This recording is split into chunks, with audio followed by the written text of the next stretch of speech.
Yo! Welcome to another episode of Under the Surface, a talk show where we talk all things Bazaar. Today, we thought about skills that might be flying under the radar. We all know that Shield Bash and Petrifying Gaze are great, but what about all those bronze and silver skills? We will try to convince you that they are not irrelevant.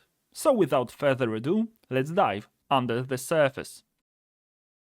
Today we are talking about skills, but to not be boring too much and, to not be stating the obvious, we wanted to exclude from our discussion things that are too good, like Fiery Rebirth, Shield Bash, maybe Knife Tricks. What would you say is like overpowered skill that you would pick every time? I mean, Fiery Rebirth is the most obvious one, right? Yeah. Like you just attempt to even fight that guy when you know it's going to be close just because you want that skill. It's literally a whole nother health bar. Yeah, exactly. It's still ridiculous. Or yeah, ambush that simply deletes 15 to 30% of your opponent's health bar just as you start the fight. So yeah, we know those things are good, we know those things are strong, but this is not the topic of today's discussion. We wanted to talk about skills that we like that might seem underrated, and to be fair, like it might turn out that we are all talking about strong skills and they are totally not underrated and everybody picks them and the premise of the video is dumb. But yeah, you can either hate on us in the comments or praise us. Up to you. You have to comment. It would be preferable, yes.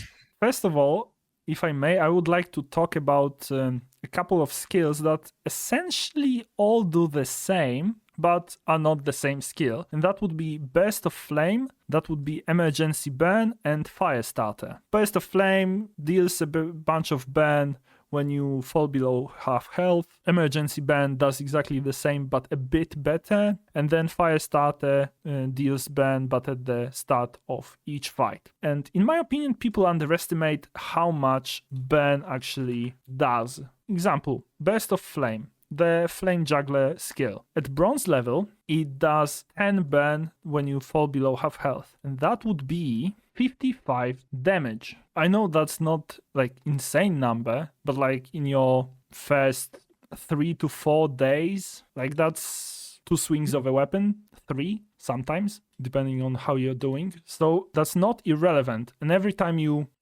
buff up this value, it gets exponentially stronger. Because, if you do not deal 10 burn but 11, then from 55 you go to 66. And then to 12 burn, from 66 you go to 78. Yeah, I think they're slept on a little bit. And part of it, I think, is because they're sort of not entirely useless if you don't have a burn build. But like they can feel like annoying to have, like they're not super relevant. I've had some burn builds where I had emergency burn and it just comes in clutch. Like you think you're like, oh, I fall below half health and I'm burning, like it's over. I don't know. I forget how strong burn is sometimes. It ticks twice every second and all that, right?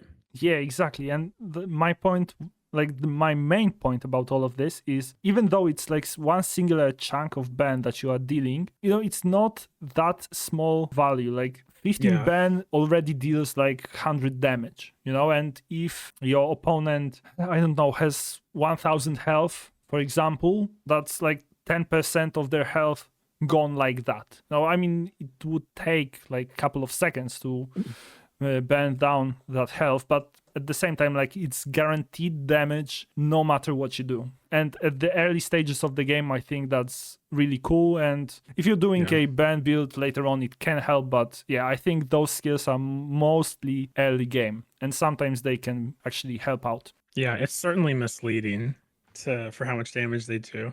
But like I really like Firestarter as a skill, especially if you're running a burn build, because then it's like you just start out ahead. Mm-hmm.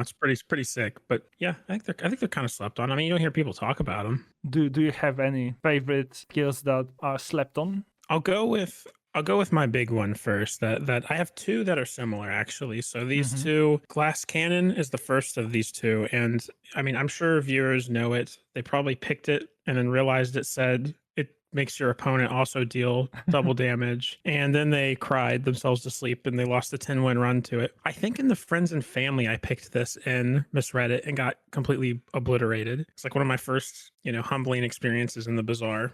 There is a time and a place when it's completely overpowered. It's just insane. If you're running, I'm a Vanessa main sort of, so I run a lot of weapons builds. And if you have solid weapons that are like a pretty good weapon setup, you've buffed them a lot. Maybe you have some of the skills that buff your weapons. Maybe you've got a lot of crit, then and you feel strong. You're probably good to take it, right? Like because you're now going to be twice as strong against non-weapons builds, and you already felt good against other weapons builds, right? I don't know. That's the time. There's a time and a place. You got to play with it, or it'll bite you in the butt. But there's also foreboding winds, which the Lord of the Waste has. I never hear people talk about this skill. It's when any player uses an item, all items gain additional crit chance for the fight. Do you pick that one up very often? There are situations where I do want it.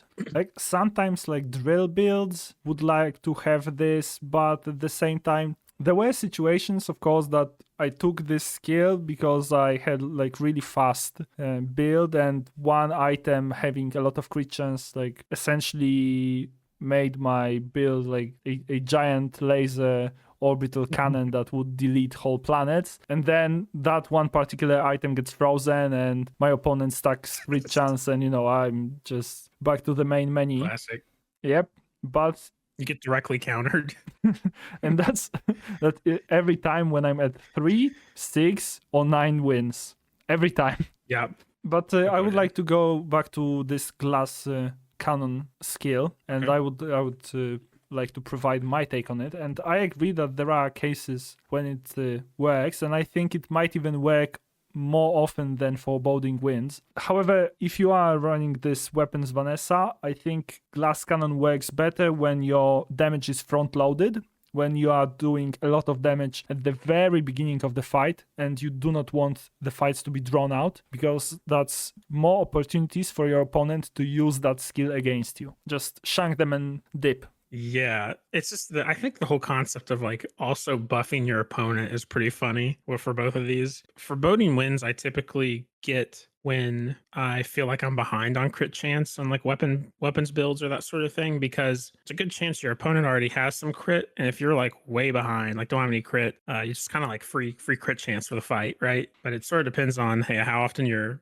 items are triggering and who you're fighting, that sort of. But it's a fun skill, and I pick it up. There is like this other idea of using foreboding winds where you might bet that your opponent is going to accelerate your one item that really cares about crit chance, and then you might use your opponent as your engine. But that's a lottery. Like a bug, like you're fighting a bug dually or something.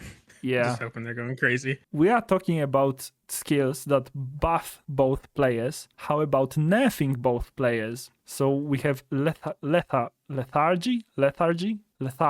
Where do you put stress? Lethargy. That's how I would say it. Okay, lethargy. Yeah. So all item cooldowns are increased by 1 to 3 seconds depending on the tier. Do you like this skill? Have you ever used it? I think this skill's amazing. I have never used it. I always want to, but I'm never in a position, and it's a super big gamble to take that skill unless you have. I think it takes a very particular setup to make this work well, I guess you could say. I mean, the most obvious thing is like you put thought on your board and then you're golden, but that's not the only thing that can be done. Like having thought is like the easiest way to capitalize on lethargy. Jesus, did I say that right? Yeah, you said it right. Okay. If you are like insanely lucky, like if you have just won the lottery, you might get lethargy and bonk on the same run. And at that point, your opponent essentially cannot use their item. And on top of that, you might want to invest in freezing items. And in my opinion, the longer the cooldown on your opponent's item, the stronger freezing effect on it is. But I might be wrong, but that's my perception. Wait, the freezing effect does what? When you freeze an item with a longer cooldown, it's better than to freeze an item with a shorter cooldown, at least in my opinion. Like on average. Yeah, I would agree. My idea with lethargy was here's my dream scenario with lethargy, because I always wanted to do this, but it never pans out. You're playing Mac, you pick up lethargy somehow, right? And then you get library. You familiar with library? Let me check. Library. All weapon cooldowns are increased by 1 or 2 seconds. Non-weapon item cooldowns are decreased by 1 to seconds. Okay. So, and then you go all non-weapons. Yeah. And then your opponent is potentially like super bonked. Okay, that would be really cursed, to be fair. Though The skill is just cursed. yeah, but I think that would be like I don't know, like that. You would essentially touch paradise if you were to roll, yo-yo Pygmalion or like Jabalion Drum Pygmalion. Like all small items that charge themselves, and then +5 on all weapons. And good luck with that. Yeah. My last thought for lethargy is more simple, but I guess like I'm not ever picking this thing up when I see it, really. Like nowadays, like I want to kind of know I'm ready for it. But like if you're just running like, I don't know, Boulder or something, like some big one like bonk item, it could be pretty good. I mean, who gives a crap if your Boulder has an extra second, right? It's already got like 16 seconds on it, and you're just slowing your whole enemy down, like giving you more time to destroy them. True, and on top of that, we can build the fact that if your opponent has more items than you do, so let's say you have 4 items or 5 items on your board, and your opponent has 8 or 9 or whatever, like the more items your opponent has than you, the stronger lethargy gets, because like they are bonked more. True. This is a cool skill. I like it. Anything else that you would like to talk about? I have 2 other sets of things I want to talk about. I think you have them on your list too, like hard shell, hunker down, defense grid, backup defense. There's a bunch of these shield skills. They all basically do the same thing in different ways. When you use your first item, you shield for 20% of your max health, or when you lose 50% or you drop below 50% health or half health, you gain 30% shield or whatever. I never hear anybody mention these skills, but I find myself always picking them just because, I mean, free shield is free shield, right? If you're remotely investing in health, which you basically always are, it's just extra life unless you're facing a straight poison build, right? Fully agree. Though I would say that some skills were, born better than others. That there's unfortunate caste system there. So in my opinion, hunker down is strictly better than hard shell.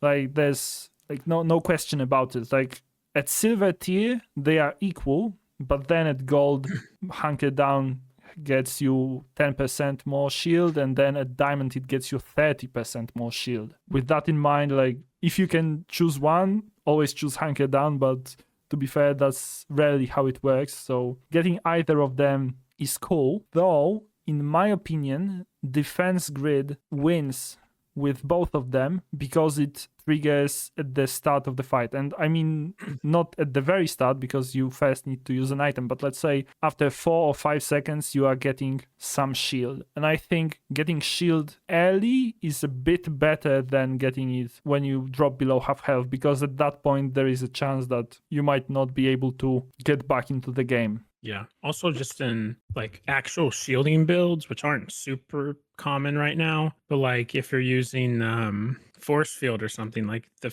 many times I've used force field, you get one of these skills, like especially defense grid, and oh boy, you're rocking. You're immediately getting a massive amount of shield and just doing a massive amount of damage. So they're really good with the synergy, but they're just good, I think, in general. But yeah, when I go to Treasure Turtle, I usually am excited if I get hunker down. That's usually what I'm looking for. I treat those skills as like free chocolate bars at the start of every fight. Though, yeah, poison sort of goes under shield, so in that situation you would probably prefer real chocolate bars, but in general those skills are good. In the similar like vibe, I would say regenerative and waters of infinity also grant you the survivability that it's easy to achieve, because like I don't know, getting like from regenerative, like getting 20 regeneration just like that is also like some way of getting free chocolate bars during your fight, right? Because with 20 regeneration, you are getting 100 health every 5 seconds. So every 5 seconds, you are getting like 5 gold worth of chocolate bars. Man, there's been several Mac runs where I have Waters of Infinity and just like no weapons. I don't know. It just feels it's just so good. It's like instantly you're way more powerful. Mm-hmm. Yeah, I love the regen skills, but I think me and you are a little biased towards regen in general. So, You think so? I mean, we talk about it a lot. I mean, I yeah, like it. true. Like, I like the mechanic in general, but Yeah. I think regeneration, I mean, nowadays it's more in the forefront of people's minds, and people are more mindful of, regeneration in general since Mac was released. But before that, I think people also treated regeneration like, like odd application of ban. Like, well, yeah, there's like 15 ban at when I drop to half health, but like, who cares about 15 ban at half health? And I think those sort of skills were possibly in the same sort of area, in the sense that, well, maybe that's 10 to 20 regeneration, but what can this really achieve during a run? And if you actually calculate it, it can do wonders. Yeah. It's the same thing where if you're running a regeneration build, you just start out ahead, basically. Mm-hmm. You said you had... Yeah. Yeah, and this isn't the most flashy set of skills or whatever, but nobody talks about the crit skills, and there's a lot of them, and they do a lot of different things. But crit's just good, Really, whatever you're running, crit's usually pretty good. It basically is double, right? I mean, even regen crits now. Mm-hmm. So yeah, I'm biased because I run a lot of weapon Vanessa type builds. So obviously crit is like what you're looking for, but there's a lot of crit skills, a lot of ways to get crit. I really like Inexorable, which you gain additional 2 crit every time you enter into a fight. Yeah, but that's like one of the best crit skills, I think. Yeah. So we were meant to talk more about underrated ones, and this is like obviously top tier. Yeah, I mean, I think it's pretty good. I just never hear anybody talk about crit skills, so I love getting crit. I mean, a lot of times my goal is to get crit. You get them gumballs, but yeah. True, but if I were to choose an underrated skill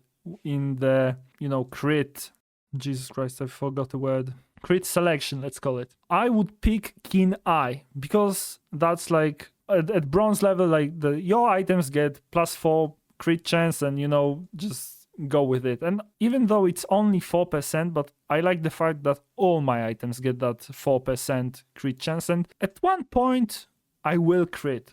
I assume that, at least. So just odd crit at some point might actually allow me to win a fight or something. Like I will get ahead through that. So a bit of crit chance, like just sitting there and helping out from the behind the scenes. I mean, I enjoy that. Yeah, and a lot of the crit skills have like strings attached, like how many weapons you have on your board or whatever. And this one's just like, here you go. I respect you as a person. Here's 4% crit. Yeah. It's also it makes you feel a little bit better going into a fight knowing your items could crit. Like even the difference of like 0 to 1% crit chance on an item is like, okay, this could crit. This could be big. Yeah. In theory. I mean, I once had a situation, and I know that this is like personal experience. We cannot treat that as a rule, but like I actually had +1 crit chance on... I think that was like a blue gamble or something. Like I added, maybe not, I don't remember exactly what it was, but I had like really small amount of crit chance on one of my items, and the very next activation in the very next fight, it crit. And then it's like another fight, you'll have like 85% crit on an item that like needs to crit for you to win, and it just doesn't go off. Yeah, been there, done that. I think the crit skills are good. They're especially good like bronze tier skills, to pick up early in the game. Yeah, if there's nothing better to take, just simple like +4 on all your items or +5 on all your weapons is totally acceptable for me. As we said, like once in a blue moon, this can win you a fight, just as getting like 10 burn at the start of the fight or whatever. Okay, one last thing, because this bugs me to no end. some people on Reddit say that it's better, at least sometimes it's better to not take the skills from the fights or whatever. Like if it doesn't really play into your build, don't take it, because maybe someday you will be offered like upgrades in through the Grandmaster, and or what if you get an option to upgrade one of your worst skills? But I don't know, I don't buy it. Yeah, I saw that too. And I was like, okay, like I've been to the Grandmaster and he just gives me 2 junk skills, but I have to like really know that it's never going to come into play ever, right?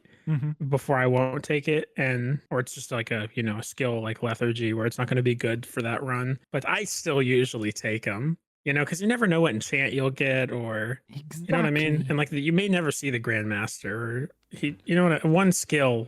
And to be fair, probably isn't going to ruin it. And to be fair, if you do see Grandmaster, how often do you go there? We have to admit that in front of ourselves. Like we have to be. No, it's like going to a confession at a church. Like, how often are you picking Grandmaster? Seriously, Yeah, because you have to have the money. You have to have the money, and like you have to want to upgrade your skills, because more often than not, having another skill is better than upgrading a skill. Like most of the time. So like, who are those people? It's like min-maxing to like kind of a crazy extent. I feel like that type of min-maxing can actually do more min than max. Because yeah, and that's another thing like about the whole, kind of getting off topic here, so I'll make this short, but like when there's more events and stuff, you won't have people trying to build, you know, think about that sort of thing, because if you see him, it's a miracle, right? Yeah. Tell us in the comments, first of all, what are your favorite skills, like on the lower end? We know that everybody likes Shield Bash. And tell us, do you go to Grandmaster? Is that a good use of your hour during a run? You could do what I do, where you're like, oh, I definitely want to upgrade this skill. And then you show up there and he gives it to you. And then you realize it costs 20 gold and you don't have 20 gold. And even if you sell everything from your stash, you're at like 18. Yeah. Thanks for watching. Leave a like, leave a subscription, and leave a comment, as I said. And I guess we'll see you all on Thursday on Blake's channel. That's how it goes around here. So thanks for watching, and bye. See ya.